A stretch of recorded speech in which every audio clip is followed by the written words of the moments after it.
United by Media outside the Oregon Convention Center at Wordstock, a very successful, entertaining, literary, eye-opening event here. Really, it's such a great event that Portland has every year, the largest literary trade show on the West Coast. And each year that I come here, I just see so many more organizations and even more depth to the festival. One of the things that I noticed this year is it was much more than just literature. You had fashion with the dozens of great publishing companies and great presentations. The breadth of this festival is just amazing. And thank you to Katie Merritt of Wordstock for her support of United by Media. Fantastic event, one that we enjoy every year. Hi, I'm Ariel Castle here at Wordstock. I'm with Welch Castle Studios in association with United by Media. We're here to cover the vendors and see a little bit about what's going on at Wordstock. Let's take a look. Here I have Mike Crenshaw. Now tell us a little bit about what you do. I'm an MC and spoken word artist doing independent socially conscious hip hop. Excellent. So you were just in a panel for songwriting, and you've collaborated with many people. Is it difficult to collaborate? I actually enjoy collaborating because it brings out a part of myself that might not be there otherwise. So people build you. Yeah, people build me and we collectively create a vision. You know, it's fun to work on something with somebody. I work on the majority of my work is myself and my vision. So to have the opportunity to share and co-create is a lot of fun. Rebecca, when people think of Wordstock, they think only of text, maybe of cartoons or pictures of some kind, but you've got an exhibit here in a project that is the ultimate in visual. And tell us about this project that the Institute created. Well, it actually began with text. So we were inspired by fables, and we rewrote them or kept the original fable as our inspiration. Well, mine is about a hotel worker who's become a little corrupted by the idea of large tips, and he gets a little overzealous and ends up causing his own decease by mixing too many chemicals. So there's greed involved.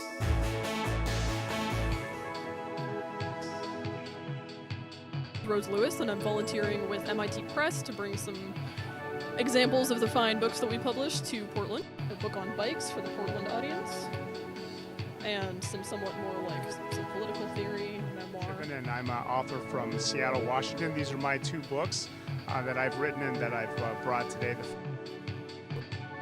We work with people who are hoping to independently publish their books. We provide editing, book design, self-publishing services, and at reasonable fees. The difference between us and many self-publishing companies is that we don't package these services. Technically, we're called author services. We help people to a la carte choose what they need to do to get their book published.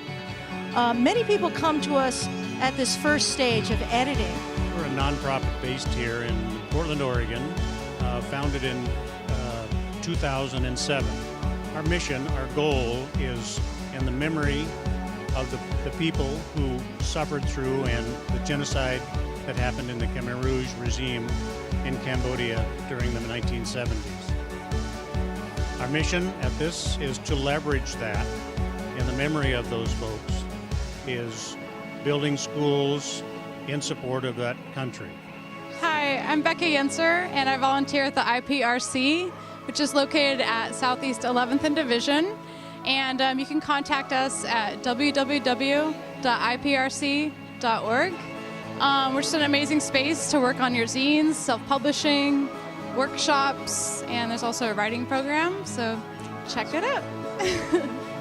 And we've taken classical literature and printed it on scarps so that you can never be without your favorite words. It looks like you're wearing a page out of your favorite book.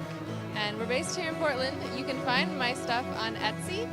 You can also just search for Book Scarf on Google. That should get it. And I see behind us that the Oregon Children's Theater has a very exciting season coming up.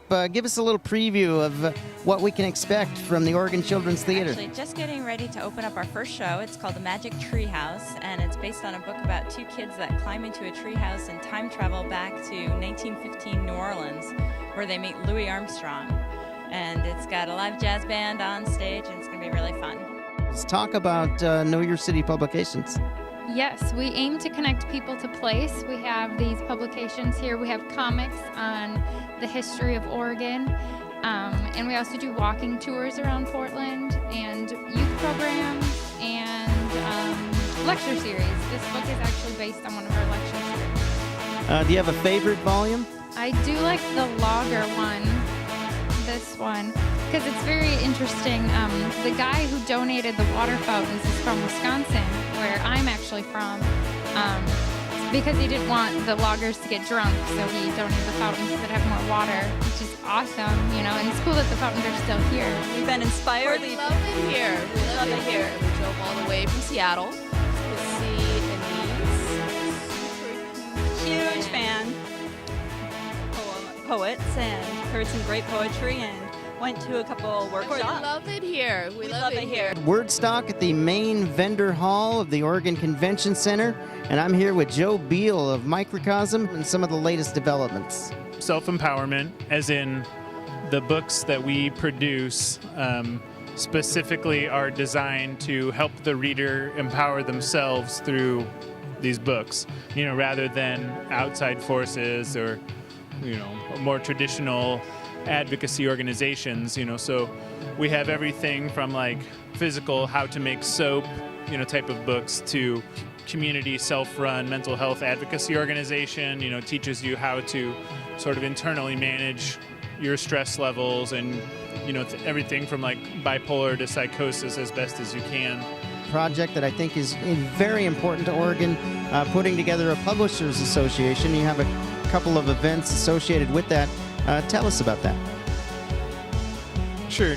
So we're putting together the Analog Media Party and Association, which is oddly something Oregon is lacking, which, you know, of all things. And so we would be a, you know, social club that would eventually build towards doing advocacy work for publishers, you know, sharing and, you know, skill sharing and things of that nature, you know, as well as just having a person to vent to after work. So, Mark, you've got a production coming up in January here in Portland. Tell our audience about that. I produce, and I'm one of the writers for a project called 4x4 Musicals. And what we do is we create new works that are meant to fit on a 4-foot platform, because clearly we have a sadomasochistic sense of humor. My piece in particular this year is a piece, is my first drama actually for the lineup, which is a piece about a guy with profound claustrophobia, because I became really interested in the idea of somebody who was trying to force themselves to be on the stage. You've done some work with a community partner of ours that we have a great deal of respect for, the Fame Academy, and you were relaying a story earlier about Annie and kind of what you learned about that. So tell that story to our viewers. I got to do a production of Annie with Fame Academy years ago when they were at Northwest Children's Theater for that performance, and I did lights and I did sound with them, and it was really wonderful for me because Annie, you know, it's a well-known piece. It's traveled a lot, and it's a kind of piece that you could, if you were frequent in musical theater, be a little tired of. The amount of emotional investment that I found myself having watching these people put on the show was amazing. I cared about these characters and I cared about these performers in ways that I never had before. And gave me a whole new level of investment in the success of the performers and therefore the success of the characters. And it was really beautiful, and it was hilarious, and it was an amazing show. It was a great show. Songwriter and musician working in a number of different genres and contexts, and here at Wordstock talking about songwriting. Now, what is the thing that you want to promote right now? I have a new album coming out called All You Pretty Vandals. It comes out on November 12th, and it's my band Casey Neal and the Norway Rats, and so that's kind of what I'm doing right now. In for Melissa Hallstad today. Melissa under the weather at the last minute, so feel better, Melissa. And Melissa is sponsored by R&D Consulting. R&D Consulting helps Oregon companies qualify for the research and development tax credit, often saving them tens or even hundreds of thousands of dollars, thereby keeping jobs in Oregon. So thank you to Tony Hinnip from R&D Consulting for his support of United by Media. And thank you to Welch Castle Studios for their filming today. What a professional and energetic crew they are.